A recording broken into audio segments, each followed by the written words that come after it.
그러면 이제 스파링은 어떻게 진행이 되느냐? 물론 시작은 관장님이 시켜서겠죠. 관장님이 시켜서겠지만 진행은 시합이랑 똑같이 진행이 된다라고 생각하시면 됩니다. 완전히 똑같지는 않죠, 당연히 연습이니까. 그러니까 예를 들어서 제일 궁금한 라운드 몇 라운드를 하느냐? 제한 없어요.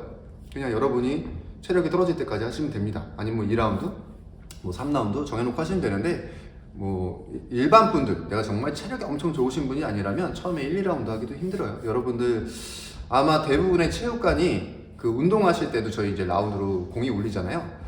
그때 아마 대부분 운동 시간이 3분으로 맞춰져 있을 거예요. 뭐 쉬는 시간은 뭐 30초, 40초, 1분 뭐 이렇게 다 다를 수는 있는데, 운동하는 시간은 아마 다 3분으로 맞춰져 있을 겁니다. 그러면 그 시간이 여러분이 스파링 할 때 1라운드 뛰는 시간이에요. 3분이면 3분 뛰는 겁니다. 왜냐면 여러분이 스파링 한다라고 해서 갑자기 그 공 울리는 시간을 바꿀 수는 없잖아요. 다른 관원분들도 운동을 하시는 루틴이 있는데, 여러분 스파링 한다고 해서 갑자기 1라운드 2분으로 바꿔버리면 다른 분들 운동하시는 시간이 2분으로 줄어드는 거예요. 그러니까 그럴 수 없기 때문에 당연히 체육관에서 맞춰놓은 그 카운터에 따라 여러분들이 라운드 그 분수를 소화를 하셔야 돼요.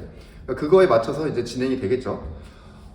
그러면 보통 스파링을 하러 올라오실 때 장비를 다 착용을 하고 올라오셔야 돼요. 저희가 저번에 기초 강의에서 장비 소개시켜 드릴 때 좀 말씀을 드렸지만, 핸드랩 끼시고 그 다음에 14온스 글러브 끼십니다. 8온스, 10온스 끼고 그 스파링 하지 않아요. 기본적으로 14온스를 끼고 하실 거예요.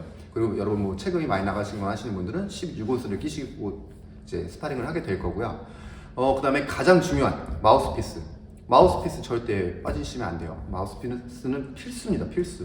마우스피스 끼실 거고, 그리고 헤드기어 끼실 거고, 그리고 요거는 뭐 안 하시는 경우도 많은데 뭐 법적으로 정해진 건 아니지만 그래도 끼시면 좋아요. 이 낭심보호대. 왜냐면 여러분들 아직 그 펀치의 이 정확도, 물론 이제 고수분들이 하면 거의 그 부위를 안 때리시긴 할 건데, 만약 나중에 비슷한 실력이랑 이제 스파링을 할 때는 반드시 그 낭심보호대도 착용을 하시면 좋고요. 그렇게 둘이 양쪽 선수들이 이제 착용을 하고 이제 올라가셔서 이제 스파링을 진행을 하게 되겠죠. 그러면 스파링도 매너가 있습니다. 예의가 있어요. 그러니까 들어오셔가지고 그냥 오자마자 오케이 들어와 해가지고 막 주먹 날리고 이런 게 아니고요. 들어오면은 그냥 같은 체육관 소속이잖아요. 뭐 옛날에 뭐 무협지라고 하면 같은 사형 사제 시간입니다. 같은 문화생들인 거죠. 그렇기 때문에 여러분이랑 맨날 같이 운동하시는 분들이고, 또 제가 아까 말씀드린 대로 보통 상급자랑 많이 하기 때문에 선배예요, 선배.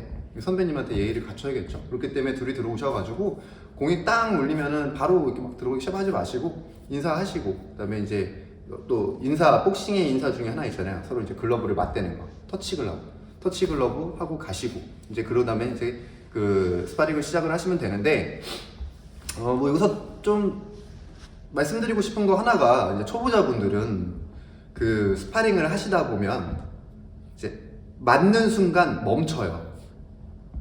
잽이든 뭐든 펀치를 하나 맞으면 멈추는 분들이 많아요. 중학생이랑 고등학생 친구들은 반대기도 합니다. 한 대만 때렸는데 막 우와 덤벼들기도 하는데, 대부분의 분들은 이게 펀치를 맞으면 멈춰요. 왜냐면 이제 놀라기도 하시고, 아니면 대부분 저게 제일 큰 것 같아요. 내가 이제 뭘 잘못하고 있다라고 생각하시는 경우가 있거든요. 그러니까 여러분이 그렇기 때문에 이제 펀치를 허용을 하다 보면 더 이상 이제 움직이지 않고, 가뜩이나 지금 링에서 움직이는 게 익숙하지가 않으신데 움직이지도 않고 이제 박혀가지고 이제 펀치도 안 내게 돼요. 그래서 이제 고수분들이 톡톡 쳐주시면서 막 얘기도 할 겁니다. 이 펀치 내시라고. 아니면 관장님들이랑 코치님들이 옆에서 막 할 거거든요. 그걸 버리셔야 돼요. 여러분들이 펀치를, 그러니까 무조건 허용을 하면 안 되잖아요. 우리는 가드 하고 있거든요. 그런 기본적으로 허용하면 안 되는 것들은 계속 챙겨주고는 있지만, 그렇다라고 해서 펀치를 맞았다라고 해서 여러분이 잘못하고 있는 게 아니에요. 상대방은 되게 고수고, 여러분은 그 펀치를 피할 수가 없어요. 세계 타이틀 매치를 해도 서로 잽을 다 피하지 못합니다. 잽은 허용이 되는 펀치예요. 근데 여러분들이 지금 무슨 그 운동하신 지 얼마 되시지도 않았는데 모든 펀치를 다 피하겠다? 말이 안 되잖아요. 그러니까 펀치를 맞는 거를 두려워하지 마세요. 어차피 세게 때려드리지도 않을 거예요. 배를 제외하고요. 배는 세게 때리더라고요. 네. 그러니까 그렇기 때문에 여러분들이 너무 위축되지 마시고, 진짜 내가 뭔가 배우겠다, 내가 좀 정말로 이제 복싱을 좀 느껴보고 싶다라고 하시는 분들, 절대 맞는 것 자체를 두려워하지 마세요. 뭐 두려운 건 어쩔 수 없지만 맞아도 내가 잘못됐다 뭐 이런 생각 없이 가셔야 됩니다. 그렇게 이제 상대랑 이제 스파링을 하시고요. 또 이제 스파링 하실 때 좀 주의점, 좀 조언을 하나 드리고 싶은 거 하나가, 숨 쉬세요, 숨. 근데 스파링 하시다 보면 대부분 긴장하시고 또 주먹을 막 이렇게 힘주고 내려고 그러시고 뭐 상대 공격도 들어오고 뭐 하기 때문에 숨을 안 쉬어요. 저도 솔직히 숨을 잘 못 쉬었거든요. 그러니까 숨을 쉬세요. 저번에 펀치에 제가 호흡을 섞으라고 한 이유도 사실 실제 경기에서도 그런 일이 벌어지기 때문에 일부러 펀치를 내면서 이렇게 숨을 쉬는 것도 넣어놓는 거예요. 릴렉스도 하게 되는 거거든요. 그렇기 때문에 너무 긴장하지 마시고 숨 쉬세요. 숨을 쉬셔야 체력도 좀 더 보존이 되고 그 스파링 라운드도 좀 오래 가져가실 수 있습니다. 네, 그리고 이제 스파링 하실 때 특히 초보분들 오면 제가 자주 쓰는 표현이 있어요. 뭐 저뿐만이 아니라 좀 많이 쓰는 표현이기도 합니다. 대부분 박혀 계세요. 링의 어느 지점에 이렇게 콱 박혀 계세요.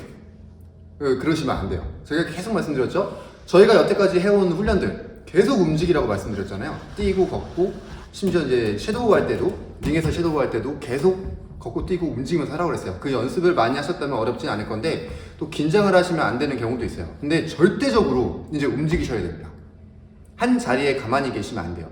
고수분이기 때문에 오히려 여러분들 가르쳐 드리려고 하면은 가만히 그렇게 서 계시면 와서 더 때릴지도 몰라요.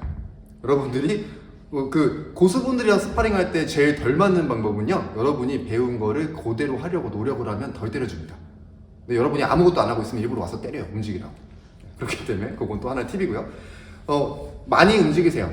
특히 걷는 스텝도 중요하지만 많이 뛰세요. 많이 뛰셔가지고 거리도 벌리시고, 여러분들 긴장했기 때문에 되게 힘들 거예요. 막 상대랑 이렇게 붙었다가 공격해주면 스텝 밟으면서 뒤로 뛰셔가지고 스텝 가볍게 밟으면서 그때 호흡 하시는 거예요. 그때 호흡 정리 다시 하시고 또 이제 근접이 들어가면 이제 또 내가 이제 배운 대로 해보고 뭐 이런 것들 꼭 이용을 하셔야 되기 때문에 제일 중요한 건 움직이셔야 된다는 거예요. 그것도 걷는 것보다 처음에 좀 뛰는 거 많이 뛰세요. 스텝 밟으면서 많이 뛰시고, 그 다음에 와서 이제 링에 올라와서 스파링 할 때 제가 말씀드리지만 지금 상대는 고수분이잖아요. 여러분들을 가르치려고 와주신 거예요. 그러니까 상대를 해주시는 거예요. 그분들 솔직히 그렇게 막 재밌지 않아요. 주먹도 마음대로 못 내고. 근데 여러분들의 연습 상대가 되어주려고 올라오신 거기 때문에 여러분은 거기서 꼭 해야 될 게 밑에서 배운 대로 펀치를 내려고 노력을 하셔야 돼요. 지금 둘이 싸우라고 붙인 게 아니거든요. 여러분 연습시키려고 붙인 거예요. 고수분 연습시키려고 붙인 게 아니라. 그러니까 여러분이 연습을 하셔야 돼요. 밑에서 섀도우 할 때 막 동작이 아무리 막 잘 나오잖아요. 제가 앞에 예를 뭐 1년 이렇게 5개월 이렇게 예를 들었지만 그 사람이 위에 올라오면 그 동작 안 나와요. 복싱의 느낌이 전혀 나지 않습니다. 복싱의 기술 느낌이 나질 않아요. 왜냐면 여기 오면 긴장을 하고 움직이는 상대를 맞추려고, 상대가 움직이고 하기 때문에 내 모든 자세, 내 모든 스탠스 이런 것들이 다 무너져 버려요. 그렇기 때문에 그거를 링에서도 똑같이 할 수 있는 능력을 기르셔야 돼요. 밑에서 내가 연습했던 것들을 위에서 똑같이 적용시키겠다.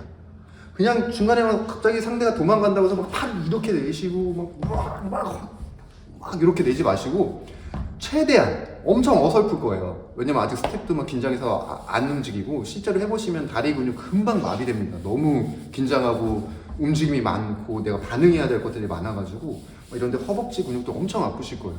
그러면서도 내가 배운 대로 펀치를 내고 내가 해보고 싶었던 컨비네이션들을 그대로 낼 수 있고, 고습은 일부러 막 링에 몰려주셔가지고 막 이렇게 근접도 맞아주신다고 했잖아요. 그때 아니 막 근접에 갔는데 여러분 바디 펀치 다 배웠는데도 긴장하면 그냥 원투만 내고 있어요 거기서.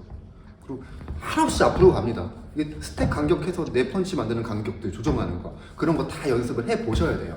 그러니까 그런 것들을 연습하기 위해서 스파링을 하고 여러분들이 이렇게 고수를 붙여주는 거기 때문에 처음에는 그런 것들을 다 연습을 하셔야 돼요. 그래가지고 여러분들이 실전 이제 여기서 움직이는 법, 뭐 상대를 모으는 법, 상대 코너 몰렸을 때 때려보는 거, 내 자세들 이런 것들을 다 해서 어느 정도 경력이 쌓이게 되면 이제 그때는 이제 여러분들과 비슷한 실력에 이제 그분들하고 이제 약간 실전적인 스파링을 할 수 있게 되는 거죠. 네, 일단 뭐 이제 그런 식으로 하셔가지고 스파링이 이제 끝나게 되면 뭐 정해진 라운드, 뭐 3라운드 하기로 했다고 하면 3라운드 하고 이제 끝나게 되고, 뭐 이제 5, 6라운드 하기로 했는데 너무 나의 체력이 떨어졌다고 하면 이제 그만 여기까지 이렇게 하실 거예요. 여러분 코치님이랑 관장님들이 실제로 여러분들 실전처럼 느끼게 해주시려고 올라와서 막 심판 레프리 그 주심이라고 하거든요. 주심분들 레프리 분들처럼 옆에서 막 이렇게 봐주시기도 하는 체육관도 있을 거예요. 이렇게 해주시면서 라운드가 끝나게 되면 아까 시작할 때 예의를 지켰잖아요. 지금 복싱도 끝나고 나면 예의를 지켜야 합니다. 요거 왜 말씀을 드리냐면 너무 당연하다고 생각이 되실 수도 있지만 사람에 따라서 그리고 또 상황에 따라서 감정이 상하는 경우가 생길 수도 있어요. 여러분도 마찬가지로. 그러니까 상대는 그냥 그렇게 한 게 아닌데, 뭐 예를 들어서 상대는 진짜 여러분을 세게 친 게 아닌데, 여러분은 아니 난 초보인데 왜 이렇게 세게 쳐? 막 이런 느낌이 들 수도 있고, 아니 아까 내가 너무 그렇게 숨이 찼는데 그쯤이면 공격을 멈춰줄 수도 있는 거 아니냐, 이렇게 억하심정이 생기실 수도 있어요 처음에. 그래도 그거는 경기의 일부분입니다. 여러분 복싱에서 링에서 일어난 일은 링에서 묶어오는 거예요.